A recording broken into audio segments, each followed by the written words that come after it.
Alternatively, you can keep them handy by fastening them to the side of your end table with Velcro.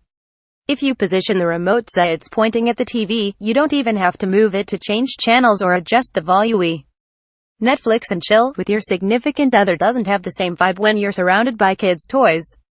An upholstered storage ottoman adds attractive extra seating and makes putting away toys or stashing extra blankets a breeze. An easy way to keep toys from taking over is to tell each child they're only allowed a certain number of toys in the family room. If they want to play with a toy that's not in there, they need to swap it with one that's in the family room. Anytime they exceed the number you decided on, the toy goes into toy jail, and they've got to do a chore to earn it back. Cleaning the family room is much easier when you've purged the clutter, cleared the flat surfaces, and made putting toys away an easy task. So, if you've got the time and energy today, consider following my printable weekly family living room cleaning checklist. Otherwise, at a minimum you should take the time today to clean the following. Keeping on top of areas we've previously rocked is an essential part of this program. By taking a few minutes every day to check out and reset areas we've already worked on, we're breaking the clean, clutter cycle. As we progress through the series, you'll find that spending 5 to 20 minutes going through your home to tidy up makes it look freshly cleaned all the time. So, don't skip this step. Put the boxes of items you're giving away into the trunk of your car. Next time you're out, stop by your local charity to donate them. Once that's done, deal with the pile of things you found in the family room that belong elsewhere. You're done. More how-tos. Pin organizing the family room for later. Organizing kitchen counters helps make them more useful. With less clutter on your countertops, they're also easier to clean. The steps below will help you decide what's worth keeping on your counters and what to put away. If you're leaving things out because you're short on storage, be sure to read how to organize kitchen cupboards first. Although you can jump right into organizing your kitchen counters, this post is part of a 30-day home organization program. You can find all of the missions in the series overview. No sign-up required. Every day's mission has 4 parts to it: remove clutter, organize it, clean it, keep it clean. Ready? Let's rock those kitchen counters. Removing clutter and organizing kitchen cupboards in yesterday's mission freed up space, so now you should have more room to put away things. Today, after organizing kitchen counters, we'll finish by cleaning the kitchen, too. Throughout this series, we're making a lot of decisions about things to keep and things to let go. If you find yourself reluctant to part with an item that you don't use but feel guilty about getting rid of, think of it as rehoming the thing. Yes, you may have paid good money for it or received it as a gift, but that doesn't mean you need to let it continue taking up space in your house.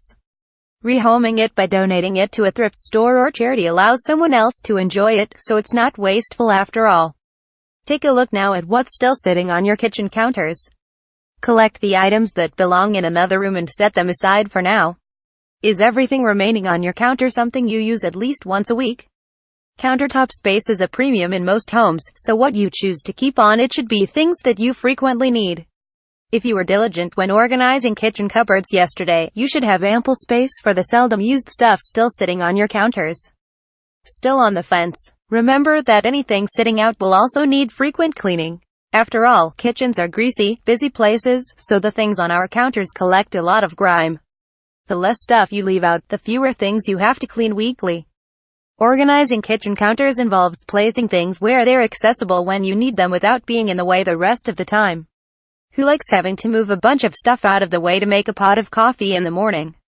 Or shoving things around before starting to cook dinner? Keep the kitchen triangle efficient.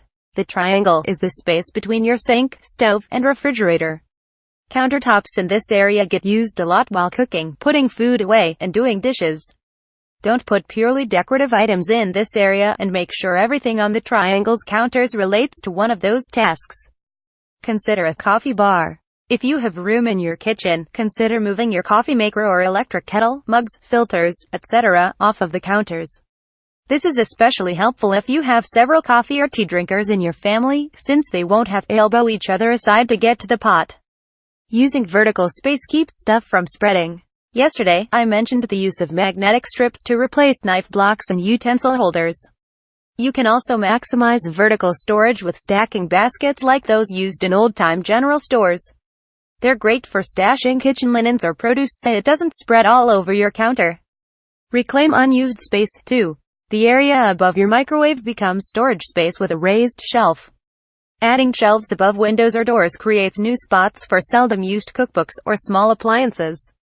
Magnetic spice containers turn the side of your refrigerator into a spice rack while keeping them in easy reach. If you don't use it regularly to cook, serve, or eat food, it doesn't belong on your kitchen counter. Find a spot for it or make one. Cleaning your kitchen is so much easier once you've decluttered and organized it.